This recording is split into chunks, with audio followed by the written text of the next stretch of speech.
2026년 5월 17일 주일 온바이블 교회 포커스 예배에 함께하신 모든 분들을 주님의 이름으로 환영합니다. 오늘 성서 본문은 데살로니가전서 2장 19절과 20절입니다. 우리의 소망이나 기쁨이나 자랑의 면류관이 무엇이냐? 그가 강림하실 때 우리 주 예수 앞에 너희가 아니냐? 너희는 우리의 영광이요 기쁨이니라. 학교 음악실이 있습니다. 30년을 가르친 자리, 낡은 피아노, 악보들, 수많은 학생들의 흔적이 남아있는 그 방, 한 남자가 혼자 앉아 있습니다. 오늘이 마지막 날입니다. 예산 절감, 음악 프로그램 폐지, 그리고 해고. 동료 교사가 묻습니다. 뭘 할지 결정했어. 홀랜드가 대답합니다. 난 30년 동안 일했어. 무언가를 변화시킬 수 있다라고 생각할 수 있었기 때문이지. 그러나 어느 날 아침에 깨어보니 그게 아니었어. 나는 가치 없는 소모품에 지나지 않아. 지난 30년, 가치 없는 소모품.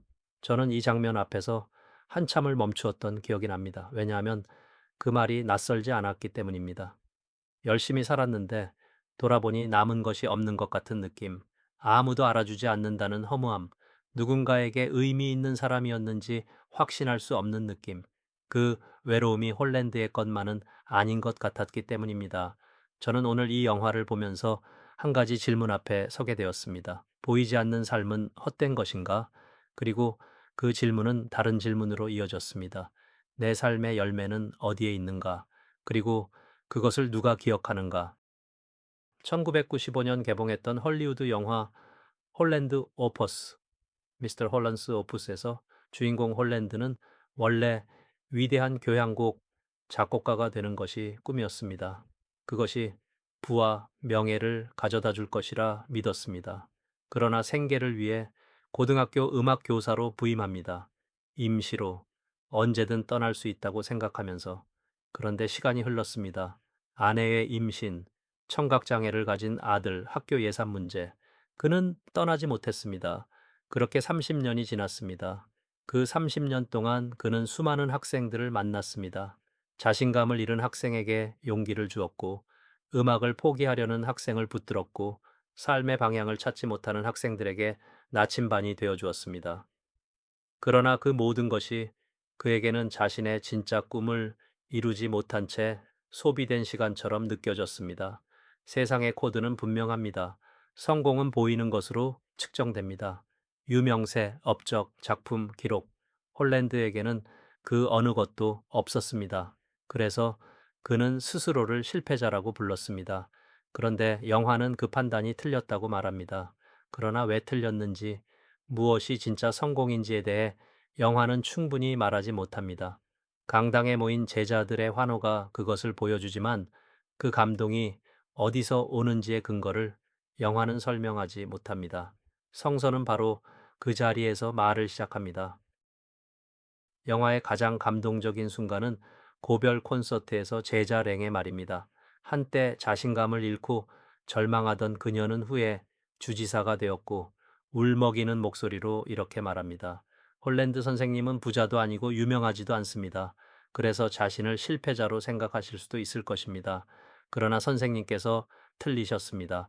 선생님 주위를 보세요. 선생님께서 터치하지 않으신 인생은 이 강당 안에 아무도 없습니다. 우리가 바로 선생님의 교향곡입니다. 우리가 바로 선생님의 교향곡입니다. 저는 이 말이 영화에서 가장 신학적으로 깊은 문장이라고 생각합니다. 그런데 영화는 거기서 멈춥니다. 왜 사람이 사람의 교향곡이 될 수 있는지, 보이지 않는 삶이 왜 헛되지 않은지 더 깊은 얘기를 영화는 말하지 않습니다. 성서는 그 자리에서 오래전부터 말하고 있었습니다. 사도 바울이 데살로니가 교회에 쓴 편지입니다. 우리 주 예수께서 오실 때 그분 앞에서 우리의 희망이나 기쁨이나 자랑할 면류관이 무엇이겠습니까? 그것은 여러분이 아니겠습니까? 여러분이야말로 우리의 영광이요 기쁨입니다. 이 고백이 얼마나 놀라운지를 알려면 바울이 이 편지를 쓴 상황을 알아야 합니다. 바울은 로마의 감옥에서 이름도 없이 생을 마감했습니다. 그가 세운 교회들은 박해를 받았고 그를 반대하는 사람들은 그의 사도적 권위를 끊임없이 흔들었습니다. 세상의 기준으로 보면 그의 삶은 실패에 가까웠습니다. 화려한 업적도 남겨진 건물도 기록된 이름도 없었습니다. 그런데 그는 나의 면류관이 무엇이냐는 질문 앞에서 건물도 업적도 유명세도 말하지 않습니다. 그는 말합니다. 여러분이 아니겠습니까? 자신을 통해 예수 그리스도를 만나게 된 사람들, 그들이 바울의 면류관이었습니다. 여기서 중요한 신학적 통찰이 있습니다. 바울에게 삶의 열매는 보이는 결과물이 아니었습니다. 그것은 사람이었습니다. 그리고 그 사람은 바울이 만들어낸 것이 아니라 바울을 통해 하나님이 이루어 가신 것이었습니다. 히브리서 기자는 이것을 다른 언어로 말합니다.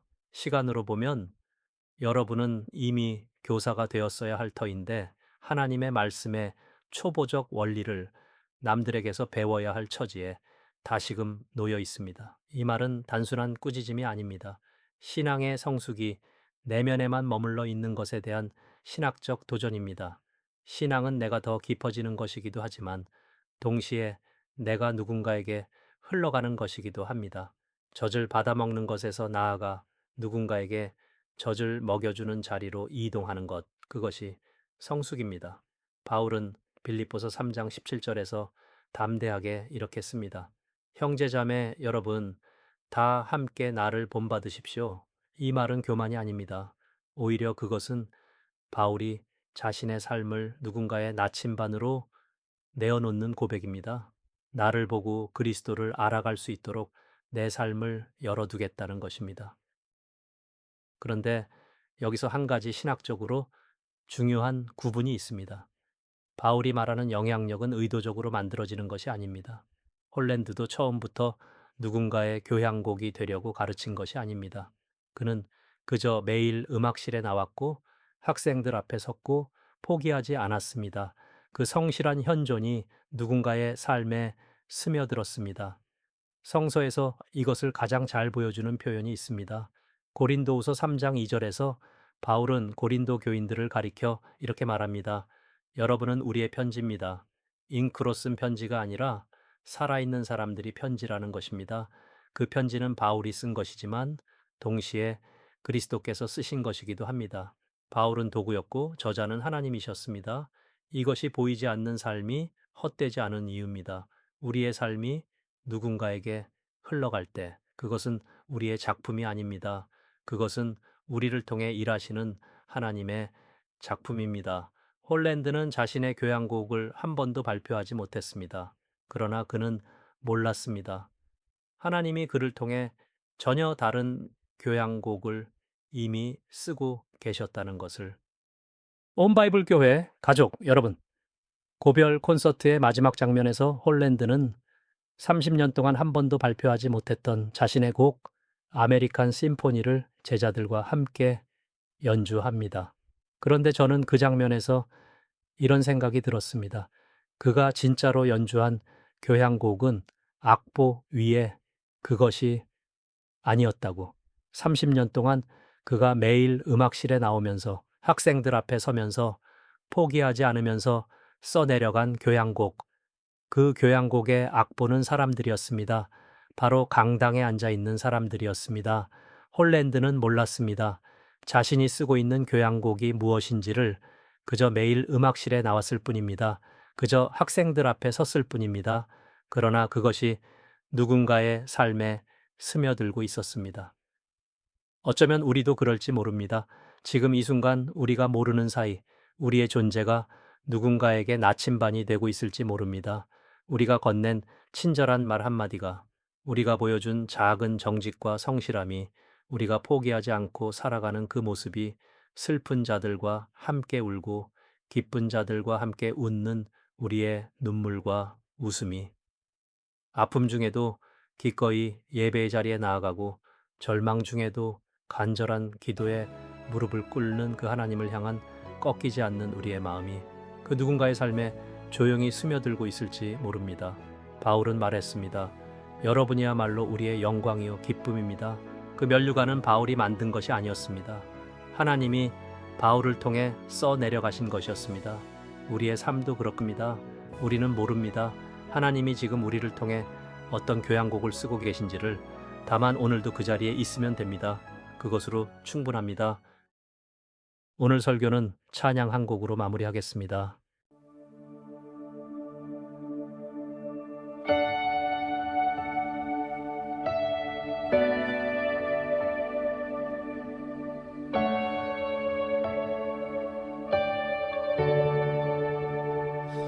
마음이 깨어지듯 아플 때 눈물이 쉼없이 흐를 때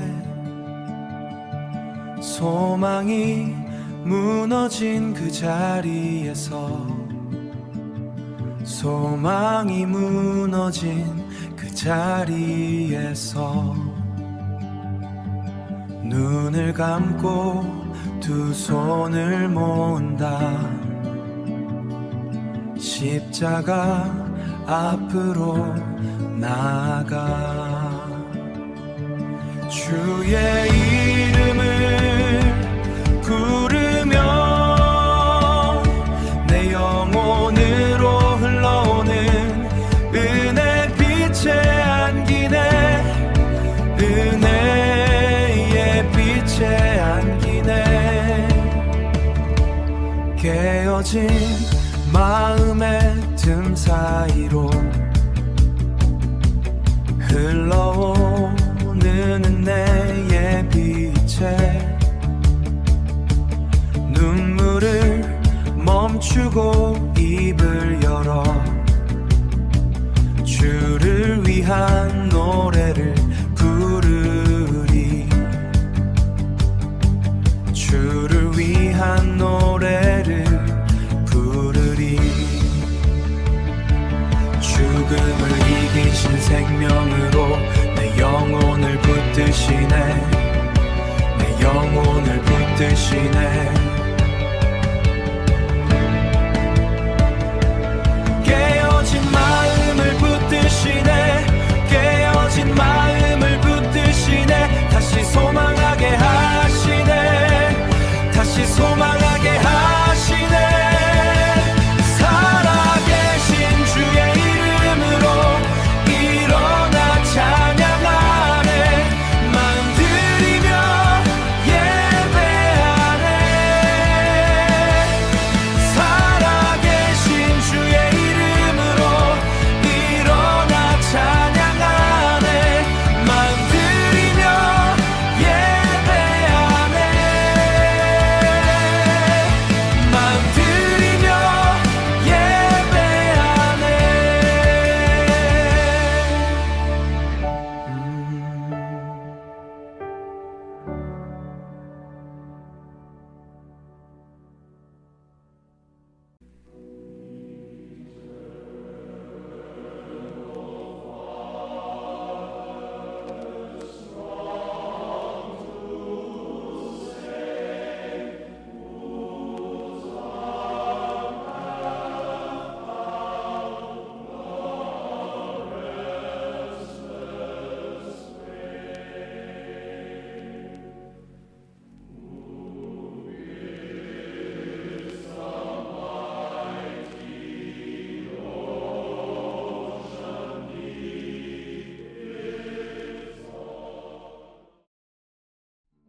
하나님, 우리는 종종 보이는 것으로 우리의 삶을 측정합니다.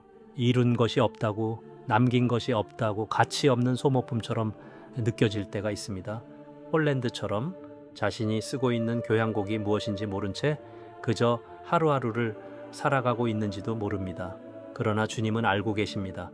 우리가 모르는 사이 우리를 통해 써내려가고 계신 교향곡을, 우리가 건넨 말 한마디, 우리가 보여준 작은 성실함, 우리가 포기하지 않고 살아온 그 시간들이 누군가의 삶에 스며들고 있다는 것을 오늘 우리의 삶을 주님께 내어드립니다. 화려한 업적이 아니어도 괜찮습니다. 유명하지 않아도 괜찮습니다. 다만 우리가 있는 그 자리에서 누군가의 나침반이 될 수 있도록 우리를 통해 주님의 교향곡이 계속 써져 내려가도록 우리의 삶을 주님의 손에 맡깁니다. 우리가 모르는 사이에도 일하시는 주님 감사합니다. 예수님의 이름으로 기도합니다. 아멘.